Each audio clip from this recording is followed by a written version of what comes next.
Hey my loves, it's Monday, so that can only mean one thing. No, not the worst day of the week. It's foundation review day. So I'm here to review the Smashbox. I know it has a proper name, which is what it's called in the title, but it's like the 15-hour skin studio, maybe? I don't know, whatever's listed down below. But it's the one that's supposed to last 15 hours. So a couple of you asked me for it, a couple of you raved about it. And so I thought I might as well grab myself a sample and get her done.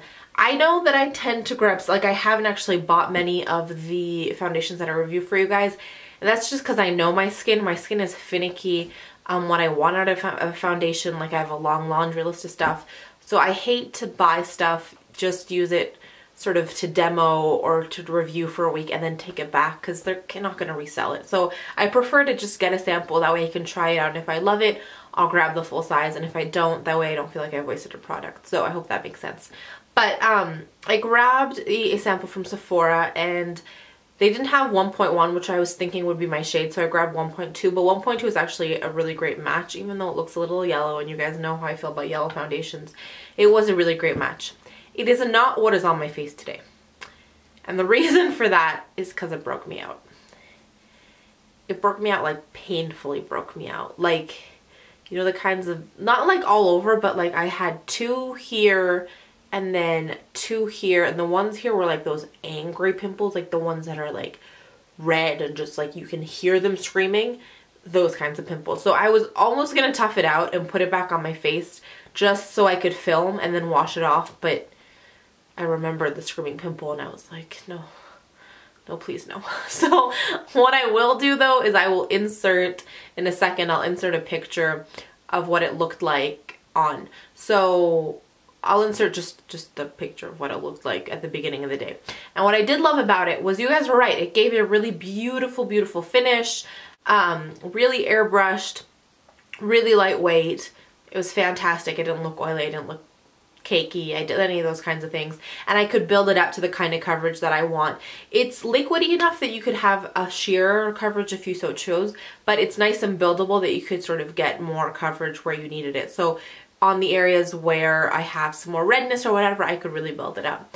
And then I will insert a side-by-side picture, hopefully next, of what it looked like at the beginning of the day, and then what it looked like at the end of the day. And the end of the day, I want to say, I'd gotten to about 13 hours. I didn't get quite to 15. My day just, it was a weekend, so I woke up later. I'll put a side-by-side. So as you can see in the picture, hopefully, my lipstick is worn off, but my face looks almost the same as it did in the morning. And so both of those pictures are in just natural sunlight. There's no flash or all that kind of stuff. So, yeah, in terms of long wear, it is long wear. I was out in the sun, so it didn't budge, like it didn't like sort of fall off my face. That's not the right word. Like sweat off my face throughout the day. I didn't find that it was streaking or that kind of thing. But what was interesting that I noted that was strange to me was that I don't think it ever quite really set, which is weird, because if it never quite set, why would it last so long on my face? And when I say I don't think it quite set is because I had foundation stains all over the place. Like you know the mirror in your car that flips down? So at the end of the day, when I flipped it back up, I realized that there was like foundation from my fingers that were streaked on it. And I'd had my makeup on for a good like hour and a half before I got in my car. Then like my lipstick tube in my bag, when I pulled it back out, also had foundation. So I do touch my face throughout the day. It just what happens. It was weird. Or like even on my car door, I had foundation stains, and I was like, what is going on? So it was weird that it never, like, it felt wet throughout the day, but it never moved. So in that way, don't worry about it. Like, at least it's nice and hydrating, but careful about transfer, because I got it everywhere, and I haven't ever had that problem before with any other foundations. And I did set it with a powder for the most part, so I don't know what was happening. Yeah, that was weird, but that might just be me. So, that was interesting. I would say though that if you don't have super sensitive skin, the kind of long wear time you get on that foundation is really phenomenal. And it's only $48 for the 1 ounce of product. So it's not like on drugstore side for price, but it's not on some of the higher end foundations in terms of price point. So it's sort of a nice medium, I would say, priced foundation. It does have an SPF in it, so you will get flashback if you're worried about flash photography and what have you. It's probably not the best for that. But for someone looking for really nice, long wearing foundations, this might be the one for you. If you're going to be outside, it really didn't move in the heat, which was really great. It just, maybe I should have set it more intensely to not get that kind of the transfer, right? But yeah, and if you have sensitive skin, maybe get a sample before just to test it out to make sure it's not going to break you out. Because again, like I said, for some people, this worked out great. What I've been trying to do more recently is, instead of like just gushing about stuff or sort of showing apprehension about it, is to tell you why I love or hate something. The incomparable Laura, or Mrs. Lola Lynn here on YouTube, I'll link her channel down below in case for some reason you haven't seen any of her videos, but she really goes into detail on why she likes stuff or why she doesn't like stuff, because that's what she says. Like, makeup is really great in that what works for some person, for someone may not work for someone else, and what doesn't work for someone may be great for someone else. So she really likes to give the reasons behind why she likes and dislikes things, so that if this is something that you want and you're looking for in a product, like if she doesn't like a mascara, she'll be like, well, I don't like, and this is an example because I'm not quite sure what her taste in mascara is, but she'll say, you know, like, I don't like wet formulas and this one was really wet, so it wasn't for me. But if you like wet formulas, then when you're watching, you know, this one might be something for you to try. So in that spirit, I've been trying to sort of list out what I like and dislike about products so that you guys can get what you need out of reviews, if that makes sense. So yeah, what else was I gonna say? This doesn't oxidize, this foundation though, which is great. And you guys know how I feel about oxidizing. It just drives me, it doesn't drive me crazy, but I feel like it's tough because you want to pick a shade that matches you, because you might not be wearing it from the beginning of the day outside, but then you also want something that's gonna last you throughout the day, right? So this one doesn't oxidize, so the shade on me, so the shade that you pick is the shade that you should be getting for the entirety of the day. That was a lot of talking. I think that's all I wanted to say. I gave you the price, wear time, oxidizing, flashback, all that kind of good stuff. Any questions, anything I left out, please leave me all those questions down below. I'd be happy to answer them for you. And I think that's all I gotta say about this foundation. It's a bummer it didn't work out for me because it worked out so well for so many of you. But I had fun testing it, even though the angry pimple didn't, but I did. Let me give you 3 points of positivity and get out of here. So my first point of positivity is, for some reason, I've rediscovered my Wicked soundtrack recently, and I've just been jamming out to it in the car, and it makes me really happy to, like, I turn it up really loud so I can't hear my voice because I have a horrendous voice, but if I turn it up really loud, I can like scream along to it and I can't hear my voice, so I feel like I'm singing. It's really exciting.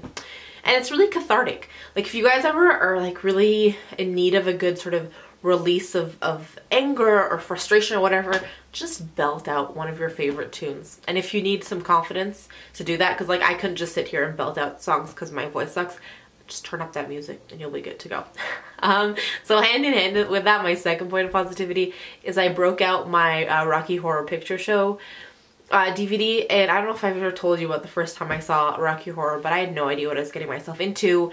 And the bestie knew what she was getting me into when she took me, and we went to like a live action, so it's like, I don't know what you call them, but like a live showing, and at this live showing and at lots of live, Rocky Horror Picture Show, for those of you that don't know, this should be titled Foundation Review / Rocky Horror Picture Show Introduction.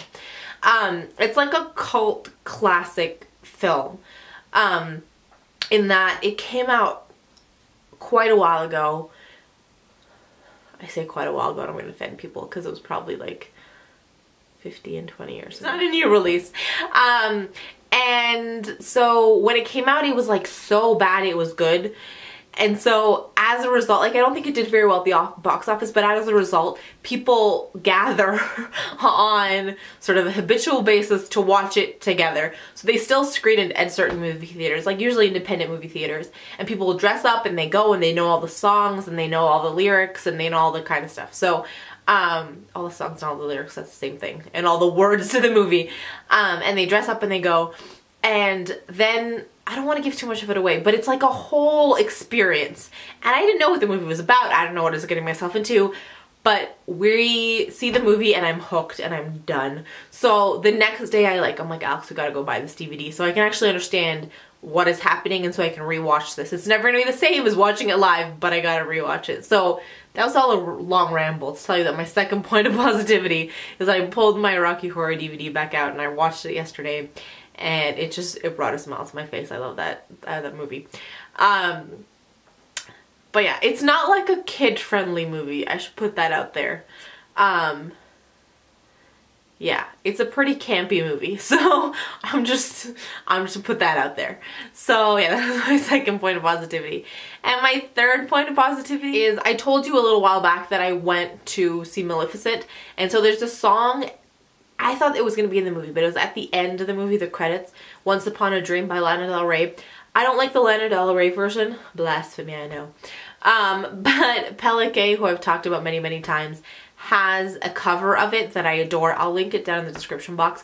But it does justice to sort of the gloomy, dark remake that Lana tries to do. But I think he takes it up a notch. So I'll link that music video down below for you guys if you want sort of some gloomy but really cool music. Okay, that's it for me. I'm gonna stop rambling. I want to send you guys tons of love. Hope I got some Rocky fans out there who can like understand my crazies. But yeah, send you guys tons of love. Thank you so much for being here, and as always, I cannot leave you without reminding you that life is just too short to wear boring lipstick. Bye guys!